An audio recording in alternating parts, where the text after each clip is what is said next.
नमस्कार. 7च्या बातमीपत्रात मी योगेश कोलते आपलं स्वागत करतो. सुरुवातीला एक नजर ठळक बातम्यांवर. उत्तर प्रदेश, पंजाब, उत्तराखंड, गोवा आणि मणिपूर या 5 राज्यांचा विधानसभा निवडणूक कार्यक्रम जाहीर. मतमोजणी 11 मार्चला. वस्तू आणि सेवा कर परिषदेच्या बैठकीमध्ये कर आकारणीच्या मुद्द्यावर एकवाक्यता नाही. यापुढची बैठक आता येत्या 16 तारखेला. देशाचे 44वे सरन्यायाधीश म्हणून न्यायमूर्ती जगदीश सिंह खेहर यांनी घेतली शपथ. एकीकडे शांततेसाठी वाटाघाटी तर दुसरीकडे दहशतवादाला खतपाणी घालण्याचं पाकिस्तानचं दुटप्पी धोरण भारत कदापि खपवून घेणार नाही. व्ही.के. सिंग. दहशतवादाला खतपाणी घालण्याच्या भूमिकेवरती पाकिस्तानला फेरविचार करायला लावणारं सडेतोड प्रत्युत्तर भारत देईल. लष्कर प्रमुख. राज्याच्या विविध विकास प्रकल्पांसाठी केंद्रीय अर्थसंकल्पात 5045 कोटी रुपयांची तरतूद करण्याची सुधीर मुनगंटीवार यांची अर्थसंकल्पपूर्व बैठकीत केंद्राकडे मागणी. स्थानिक स्वराज्य संस्था निवडणुकीसाठी युती करायची झाल्यास भाजपाशी सन्मानाने करू, मात्र लाचारीनं नाही. उद्धव ठाकरे. आणि ख्यातनाम सतारवादक उस्ताद अब्दुल हलीम जाफर खान यांचं मुंबईत देहावसान. आणि आता सविस्तर वृत्त. उत्तर प्रदेश, पंजाब, गोवा, उत्तराखंड आणि मणिपूर या 5 राज्यांच्या विधानसभा निवडणुकांचं वेळापत्रक आज जाहीर झालं. 5ही राज्यातली मतमोजणी 11 मार्चला एकाच दिवशी होणार आहे. निवडणूक आचारसंहिता आजपासूनच लागू झाली आहे. उत्तर प्रदेश या देशातल्या सर्वात मोठ्या राज्यामध्ये 403 जागांसाठी 7 टप्प्यात मतदान होईल अशी माहिती मुख्य निवडणूक आयुक्त नसीम झैदी यांनी आज नवी दिल्लीत पत्रकार परिषदेत दिली. पहिला टप्पा 11 फेब्रुवारीला, त्यानंतर 15 होईल. गोव्यामध्ये 40 जागांसाठी तर पंजाबमध्ये 117 जागांसाठी एकाच दिवशी 4 फेब्रुवारीला मतदान होईल. उत्तराखंडमध्ये 70 जागांसाठी एकाच टप्प्यात 15 फेब्रुवारीला मतदान होणार आहे. मणिपूरमध्ये 60 जागांसाठी 2 टप्प्यात 4 आणि 8 मार्चला मतदान घेण्यात येईल. 5 राज्यातल्या विधानसभेच्या 690 जागांसाठी 16 कोटीपेक्षा जास्त मतदार आपला मतदानाचा हक्क बजावू शकतील. यासाठी 1,85,000 मतदान केंद्र उभारण्यात येणार आहेत. या 5 राज्यातल्या निवडणूक प्रक्रियेदरम्यानच केंद्रीय अर्थसंकल्प सादर होणार आहे. या संदर्भात काही राजकीय पक्षांनी दिलेल्या निवेदनासंदर्भात निवडणूक आयोग अभ्यास करत आहे, असं मुख्य निवडणूक आयुक्तांनी सांगितलं. वस्तू आणि सेवा कराची रचना, आकारणी आणि अंमलबजावणी याबाबतीत केंद्र आणि विविध राज्य सरकारांमध्ये एकमत न झाल्यानं वस्तू आणि सेवा कर परिषदेच्या आज झालेल्या बैठकीतही कोंडी कायम राहिली. करदात्यांचं नियमन आणि समुद्रमार्गे होणाऱ्या व्यापारावरील कर आकारणी या मुद्द्यावर केंद्र आणि काही राज्य सरकारं आपापल्या भूमिकांवरती ठाम राहिल्यानं या बैठकीमध्ये ठोस निर्णय होऊ शकला नाही. त्यामुळे वस्तू आणि सेवा कर लागू करण्याची मुदत आणखी वाढण्याचीही शक्यता या बैठकीनंतर व्यक्त करण्यात आली आहे. आजच्या बैठकीमध्ये दूरसंवाद, माहिती तंत्रज्ञान आणि विमा यांच्यासह 6 अर्थविषयक विभागांवरती चर्चा झाल्याचं केंद्रीय वित्तमंत्री अरुण जेटली यांनी बैठकीनंतर सांगितलं. आजची बैठक फलदायी ठरली नाही, म्हणून परिषदेची पुढची बैठक येत्या 16 तारखेला होईल, असंही ते म्हणाले. न्यायमूर्ती जगदीश सिंह खेहर यांनी आज देशाचे 44वे सरन्यायाधीश म्हणून शपथ घेतली. नवी दिल्ली इथं राष्ट्रपती भवनात झालेल्या सोहळ्यामध्ये राष्ट्रपती प्रणब मुखर्जी यांनी त्यांना पद आणि गोपनीयतेची शपथ दिली. पुढील 7 महिन्यांसाठी सरन्यायाधीश म्हणून ते काम पाहतील. खेहर यांनी याआधी उत्तराखंड आणि कर्नाटक उच्च न्यायालयाचे मुख्य न्यायाधीश म्हणून काम केलंय. खेहर हे 13 सप्टेंबर 2011 मध्ये सर्वोच्च न्यायालयाचे न्यायाधीश झाले. त्यांनी आपल्या कार्यकाळामध्ये अनेक महत्त्वपूर्ण निर्णय दिले आहेत. 2G स्पेक्ट्रम आणि सहारा घोटाळे या खटल्यांचाही त्यात समावेश आहे. शांततेची बोलणी सुरू ठेवत त्याचवेळी दहशतवादी कारवायांना फूस देणं कदापिही खपवून घेणार नाही, असं भारतानं पाकिस्तानला पुन्हा एकदा ठणकावलं आहे. भारत दहशतवादी कारवाया सहन करणार नाही, असा पाकिस्तानला इशारा देण्यासाठीच सर्जिकल स्ट्राईक करण्यात आल्याचं परराष्ट्र व्यवहार राज्यमंत्री व्ही.के. सिंग यांनी स्पष्ट केलं. वाढत्या दहशतवादाविरोधात जगानं एकवटायला हवं, अशी भूमिकाही त्यांनी मांडली. गेल्या 2 वर्षांमध्ये थेट परकीय गुंतवणुकीमध्ये 43% वाढ झाल्याचंही त्यांनी पत्रकार परिषदेत सांगितलं. सरहद्दी पलीकडच्या दहशतवादी कारवायांना भारत कठोर प्रत्युत्तर देईल आणि दहशतवादाला खतपाणी घालण्याच्या भूमिकेवरती पाकिस्तानला फेरविचार करणं भाग पडेल, अशी स्पष्टोक्ती नवे लष्कर प्रमुख जनरल बिपिन रावत यांनी केली आहे. अण्वस्त्रांचा वापर करण्याच्या पाकिस्तानच्या धमकीविषयी बोलताना अशी विधानं भारताच्या सरहद्दीचं रक्षण करण्यासाठी अटकाव करू शकत नाहीत, असंही ते म्हणाले. राज्यातल्या विविध विकास प्रकल्पांसाठी केंद्रीय अर्थसंकल्पामध्ये 5,045 कोटी 58 लाख रुपयांची तरतूद करावी अशी मागणी वित्तमंत्री सुधीर मुनगंटीवार यांनी केली आहे। केंद्रीय वित्तमंत्री अरुण जेटली यांच्या अध्यक्षतेखाली आज नवी दिल्लीत विज्ञान भवनामध्ये केंद्रीय अर्थसंकल्पाची पूर्व आढावा बैठक घेण्यात आली। या बैठकीमध्ये मुनगंटीवार यांनी राज्याच्या विविध विकास योजनांसाठी लागणाऱ्या निधीबाबतची माहिती अर्थमंत्र्यांसमोर सादर केली। या योजनांसाठी केंद्रीय अर्थसंकल्पात भरीव तरतूद करण्याची मागणी त्यांनी केली। राज्यातल्या तीव्र दुष्काळग्रस्त 6 जिल्ह्यांमध्ये राज्य सरकारनं कृषी हस्तक्षेप आणि अभिसरण हा प्रकल्प सुरू केला आहे। त्याचे चांगले परिणाम दिसून येत आहेत।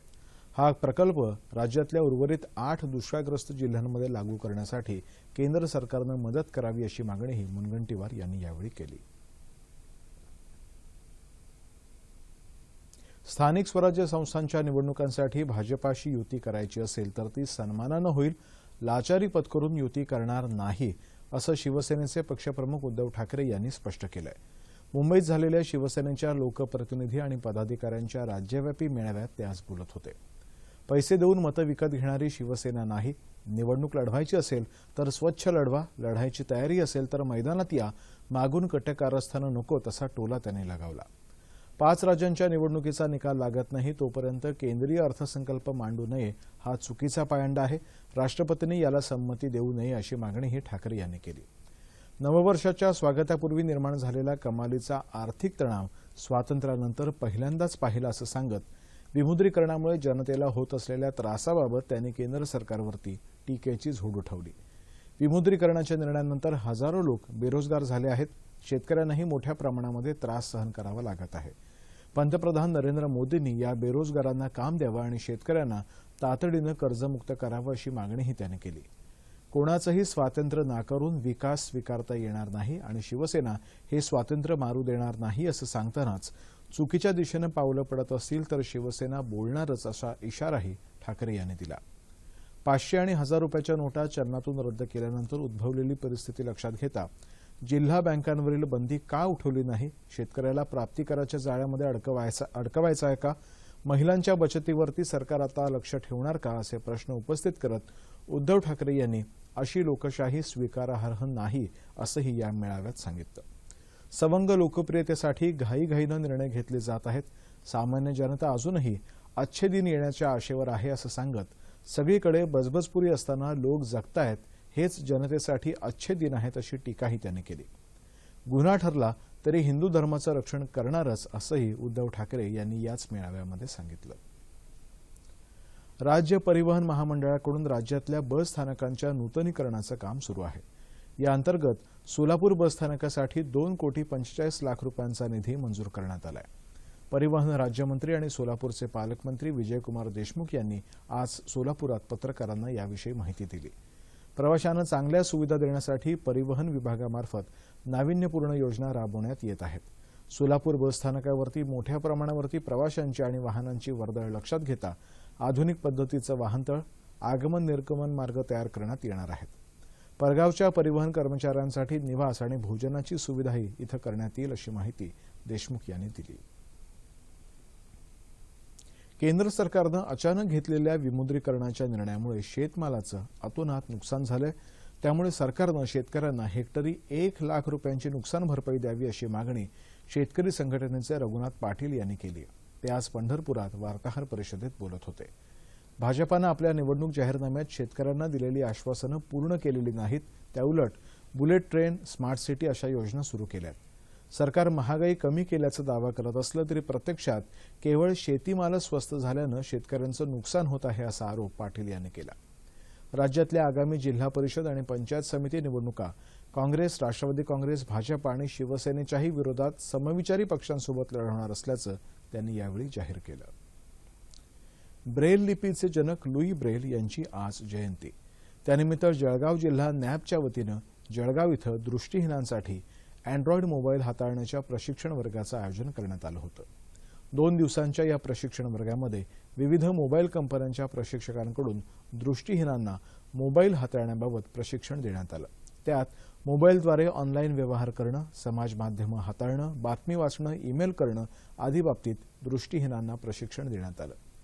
गुगल मॅपच्या आधारे दृष्टीहीन व्यक्ती आता जगामध्ये एकट्यानं प्रवास करू शकेल त्याविषयीही मार्गदर्शन करण्यात आलं.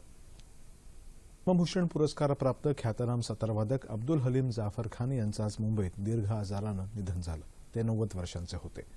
भारतीय शास्त्रीय संगीताला मोलाचं योगदान देणाऱ्या अब्दुल हलीम यांनी सतारवादनाला आंतरराष्ट्रीय स्तरावरती कीर्ती मिळवून दिली. पंडित रविशंकर प्रसाद, विलायत खान अशा दिग्गज कलाकारांच्या मांदियाळीमध्ये अब्दुल कलीम यांनी आपल्या कलेनं शास्त्रीय संगीतावरती नवनवे साथ चढवले. आपलं अवघं आयुष्य संगीतासाठी वेचणाऱ्या अब्दुल हलीम यांना पद्मश्री, पद्मभूषण आणि संगीत नाटक अकादमीसारख्या पुरस्कारांनी सन्मानित करण्यात आलं होतं. सतारवादनामध्ये अनेक रागांची गुंफण करून सुरेल मैफल सजवण्याची त्यांची हातोटी रसिकांना नेहमीच मंत्रमुग्ध करत असे. आपल्या कलेचा वारसा पुढल्या पिढीला देण्यासाठी त्यांनी स्थापन केलेल्या हलीम सतार अकादमीच्या रूपानं त्यांनी शेकडो विद्यार्थ्यांना ज्ञानोपासना आणि संगीत साधनेची प्रेरणा दिली. परवाना, मुगले आझम, झनक झनक पायल बाजे, गूंज उठी शहनाई आणि कोहिनूर यासारख्या लोकप्रिय चित्रपटाच्या संगीतकारांसोबत अब्दुल हलीम यांनी सतारेची साथ देऊन संगीताच्या जाणकारांना अनमोल ठेवा दिला. जम्मू काश्मीरमध्ये जोरदार हिमवृष्टीमुळे लेह श्रीनगर राष्ट्रीय महामार्ग वाहतुकीसाठी बंद करण्यात आलाय. या हंगामातली ही पहिलीच हिमवृष्टी आहे. द्रास, पणिक्कर, मणिमर्ग, कारगिल या भागात हिमवृष्टी झाल्यानं कारगिल पद्म राष्ट्रीय महामार्गही पुढील सूचना मिळेपर्यंत बंद ठेवण्यात आलाय. लेहमध्ये उणे 7.1 सेल्सिअस इतकं तापमान नोंदवलं गेलंय. हिमाचल प्रदेशातही बऱ्याच भागामध्ये थंडीची तीव्र लाट कायम आहे. दुर्गम भागामध्ये काल हलका हिमवर्षाव झाल्यानंतर तापमानामध्ये आणखी घट झाली. दुर्गम भागामध्ये तापमान उणे 8 ते उणे 15 अंश सेल्सिअसपर्यंत घसरल्यानं पाणीही गोठलं होतं. त्यामुळे पिण्याच्या पाण्याची टंचाईही जाणवत आहे. पंजाब आणि हरियाणामध्ये किमान तापमानात काहीशी वाढ झाली असली तरी या दोन्ही राज्यांच्या बऱ्याच भागात अद्यापही थंडीची लाट मात्र कायम आहे. इथे राज्यामध्ये मध्य महाराष्ट्र, कोकण आणि विदर्भाच्या काही भागामध्ये किमान तापमानात सरासरीच्या तुलनेत लक्षणीय घट झाली. राज्यात सर्वात कमी तापमान अहमदनगर इथं 4.9 अंश सेल्सिअस इतकं नोंदवण्यात आलं. येत्या 36 तासांमध्ये संपूर्ण राज्यातलं हवामान प्रामुख्यानं कोरडं राहील असा हवामान खात्याचा अंदाज आहे. आणि आता प्रमुख शहरातलं तापमान अंश सेल्सिअसमध्ये मुंबई कमाल 33 आणि किमान 14 अंश सेल्सिअस, नागपूर 27 आणि 10, पुणे 29 आणि 9,